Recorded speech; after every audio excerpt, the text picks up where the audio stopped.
Simon & Schuster Audio presents Beyond the Big Lie, The Epidemic of Political Lying, Why Republicans Do It More, and How It Could Burn Down Our Democracy, by Bill Adair. Read by Jacques Roy. For Catherine. Lies are often much more plausible, more appealing to reason than reality, since the liar has the great advantage of knowing beforehand what the audience wishes or expects to hear. Hannah Arendt. Prologue.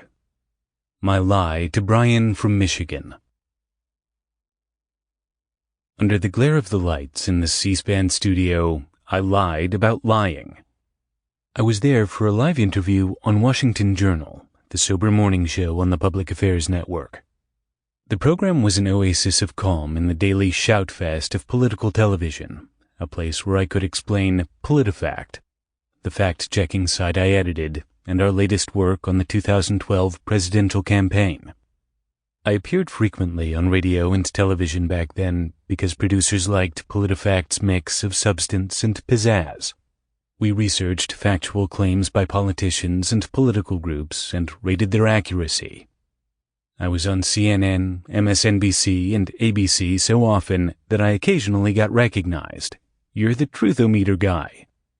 The C-SPAN interviews were my favorite because the segments ran 30 minutes long, which gave me lots of time to explain our process for researching and rating claims.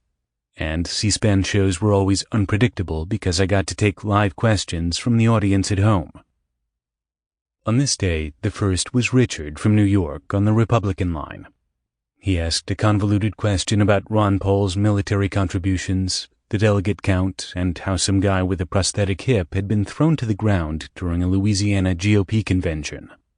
I couldn't say anything about the guy with the prosthetic hip, but I quickly pulled up our fact check on Paul's military contributions on my iPad and explained our conclusion.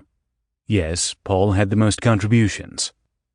Next up was a caller on the Democratic line, Brian from Michigan, who wanted to know about fact-checkers' ratings of the parties. He had read in The Nation that Politifact and The Washington Post gave Republicans a lot more false ratings than Democrats, and that Democratic lies were smaller. Isn't that true? He asked. I can honestly say I do not keep score, I said, and asking me that question is almost like asking an umpire who is out at home more, the Yankees or the Red Sox. I was lying. Actually, we did keep score. That was... Sample complete. Ready to continue?